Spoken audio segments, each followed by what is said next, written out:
Hi hello ಎಲ್ಲರಿಗೂ ನಮಸ್ಕಾರ. ಮಾಹಿತಿ ಬಿಂದು ಚಾನಲ್ಗೆ ನಿಮ್ಮೆಲ್ಲರಿಗೂ ಸ್ವಾಗತ. ಖಾಲಿ ಸೈಟ್ ಖರೀದಿಸಿ ಮನೆ ಕಟ್ಟದವರಿಗೆ ಬೀರಲಿದೆ -10% ದಂಡ.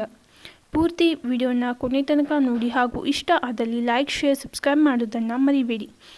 ಬೆಂಗಳೂರು ಅಭಿವೃದ್ಧಿ ಪ್ರಾಧಿಕಾರ ನಿವೇಶನಗಳ ಹಕ್ಕುಸ್ವಾಮ್ಯ ಮತ್ತು ಬಳಕೆಗೆ ಸಂಬಂಧಿಸಿದ ಹೊಸ ಕ್ರಮವನ್ನು 2024 ಸೆಪ್ಟೆಂಬರ್ 23ರಿಂದ ಜಾರಿಗೊಳಿಸಿದೆ. ಇದರಲ್ಲಿ ರಿಲೀಸ್ ಕಮ್ ಅಗ್ರಿಮೆಂಟ್ ಮಾಡಿಸಿಕೊಂಡು 3 ವರ್ಷಗಳಲ್ಲಿ ಮನೆ ನಿರ್ಮಾಣ ಮಾಡದವರಿಗೆ ಮಾರ್ಗಸೂಚಿ ದರದ -10% ದಂಡವನ್ನು ವಿಧಿಸುವ ನಿರ್ಧಾರವನ್ನು ಕೈಗೊಂಡಿದೆ. ಈ ನಿರ್ಧಾರವು ವಿವಿಧ ಹಂತಗಳಲ್ಲಿ ಚರ್ಚೆಗೆ ಒಳಗಾಗಿದ್ದು, ಬಿಡಿಎ ಬಡಾವಣೆಗಳಲ್ಲಿ ಬಂಡಾಯ ಮತ್ತು ಚಟುವಟಿಕೆಗಳ ಕುರಿತು ವಿಶೇಷ ಬೆಳಕು ಚೆಲ್ಲುತ್ತದೆ. ಈ ನಿಯಮವು ನಾಡಪ್ರಭು ಕೆಂಪೇಗೌಡ ಬಡಾವಣೆ ಮತ್ತು ಅರ್ಕಾವತಿ ಬಡಾವಣೆ ಹೊರತುಪಡಿಸಿ ಬಿಡಿಎ ನಿರ್ಮಿಸಿದ ಎಲ್ಲ ಬಡಾವಣೆಗಳಿಗೆ ಅನ್ವಯವಾಗುತ್ತದೆ. ನಿವೇಶನದ ಹಕ್ಕುದಾರರು 3 ವರ್ಷಗಳಲ್ಲಿ ಮನೆ ಕಟ್ಟದಿದ್ದರೆ -10% ದಂಡ ಪಾವತಿಸಲು ಬಾಧ್ಯರಾಗುತ್ತಾರೆ. ಆದರೆ ತಕರಾರಿನಿಂದ ಕೂಡಿರುವ ನಿವೇಶನಗಳಿಗೆ ದಂಡ ವಿನಾಯಿತಿಯನ್ನು ನೀಡಲಾಗಿದೆ. ಇದು ನ್ಯಾಯಾಂಗದ ಸಮ್ಮತಿಯನ್ನು ಗಮನದಲ್ಲಿಟ್ಟುಕೊಂಡು ನಿರ್ಧಾರವಾಗಿದೆ.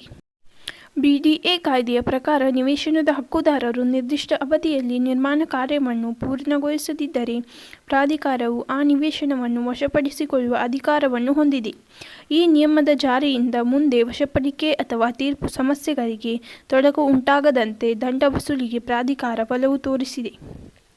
ಹಕ್ಕುದಾರರು ಮನೆ ನಿರ್ಮಿಸಲು ವಿಳಂಬ ಮಾಡದ್ದಕ್ಕಾಗಿ ನಿವೇಶನ ವಶಪಡಿಸಿಕೊಳ್ಳುವ ಕ್ರಮವನ್ನು ಪ್ರಶ್ನಿಸಿ ಕೆಲವರು ಕೋರ್ಟ್ ಮೊರೆ ಹೋಗಿದ್ದರು.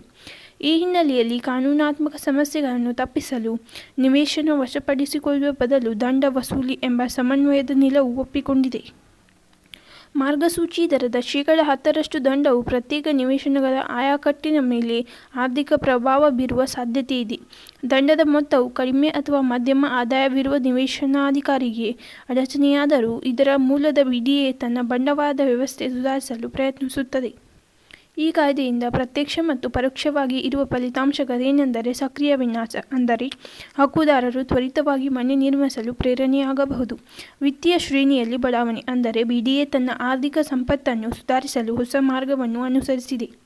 ಕಾನೂನಾತ್ಮಕ ಸುವ್ಯವಸ್ಥೆ, ಅಂದರೆ ದಂಡ ವಸೂಲಿ ನಿರ್ಧಾರವು ನ್ಯಾಯಾಂಗದ ಅಪೇಕ್ಷೆಗಳನ್ನು ತಡೆಯುತ್ತದೆ.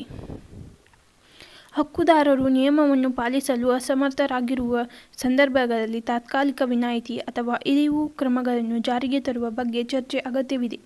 ಇದು ಬಿಡಿಎಗೆ ಜನತೆಯ ಬೆಂಬಲವನ್ನು ಹೆಚ್ಚು ಸುಲಭಗೊಳಿಸಬಹುದು.